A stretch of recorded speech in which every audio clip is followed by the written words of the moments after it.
इस शरीर से जो सबसे बड़ा देवता आत्म देव है वो निकल जाए, इसके बाद कोई भी शक्ति शरीर को संचालित नहीं कर पाती। और उस आत्म देव को ही हम जानते नहीं, उसे मानते नहीं, उसका शास्त्र नहीं पढ़ना चाहते। उसका शास्त्र है जीवन शास्त्र। अगर हमने सारे शास्त्रों को पढ़ा हो लेकिन जीवन शास्त्र न पढ़ा हो तो सारे शास्त्र पढ़ना अंतिम समय में बेकार हो जाते। एक छोटी सी बात वो कई बार दोहराई भी है। एक बार 3-4 यात्री यात्रा करते हुए एक नदी के किनारे पहुंचे। अब नदी पार करनी थी और नदी पर नौकायान थी, यानी नौका से ही पार होते थे। तो वो पढ़े लिखे विद्वान बाबूजी लोग उस नौका पर सवार हो गए। सवार होकर के जो ज्योग्राफी पढ़े थे, जिसे भूगोल कहते हैं, उन्होंने मल्लाह से पूछा, मल्लाह नाविक एक बात बताओ, तुमने जिस पृथ्वी पर रहते हो उसका शास्त्र पढ़ा है, भूगोल पढ़ा है? मल्लाह ने कहा कि भैया हम पढ़े लिखे नहीं हैं, हम सुबह से शाम तक नाव चला करके और अपनी जीविका चलाते हैं, परिवार का भरण पोषण करते हैं, हम भूगोल ज्योग्राफी ये कुछ नहीं पढ़े। तो उसने कहा तब तो तुम्हारा चौथाई जीवन बेकार चला गया।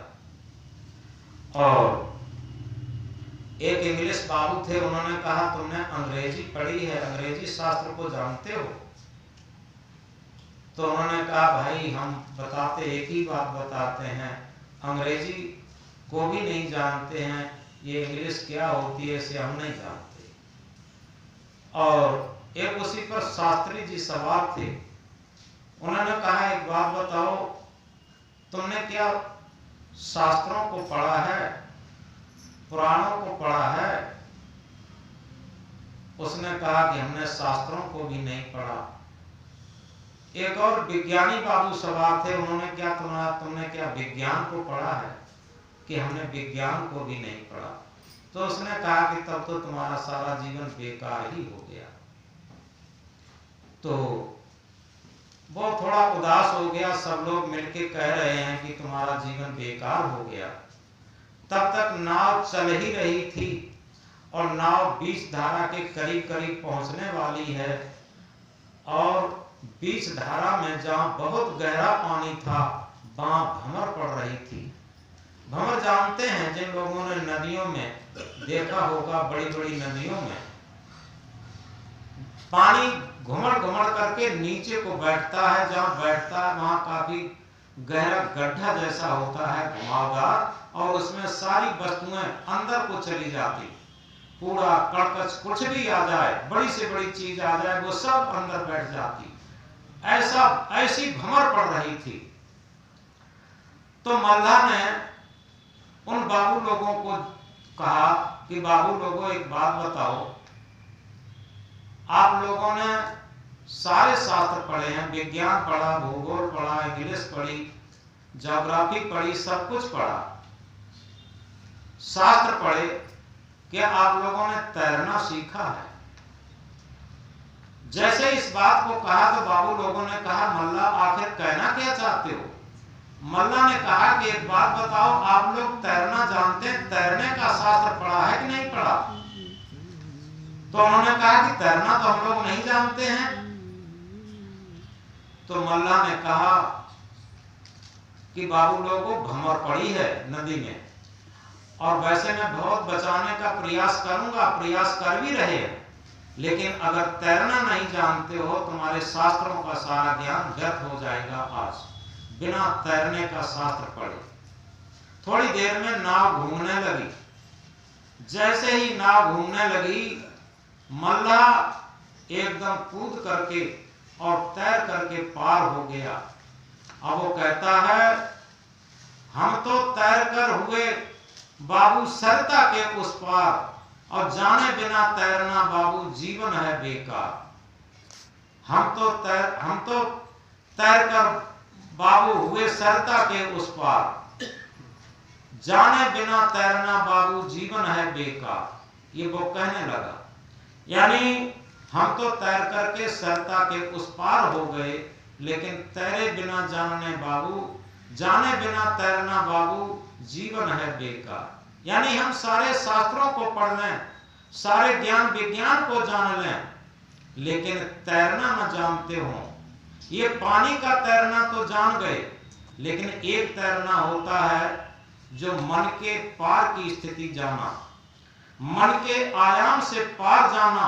क्योंकि मन के आयाम तक तो ये शास्त्र हैं, जितने भी शास्त्र हैं मन के आयाम तक ही सीमित हैं। जितने भी भौतिक उपलब्धियां हैं ये मन के आयाम तक ही सीमित हैं। मन, इंद्रियां और शरीर के तल तक ही सीमित हैं। इतने ही हम शास्त्र पढ़े हैं। लेकिन एक शास्त्र ऐसा भी होता है जो मन के आयाम से पार होता है, वही सच्चा जीवन शास्त्र होता है। जीवन आखिर शरीर को नहीं कह सकते, जीवन आखिर इंद्रियों को नहीं कह सकते, क्योंकि जीवन एक यौगिक शब्द है।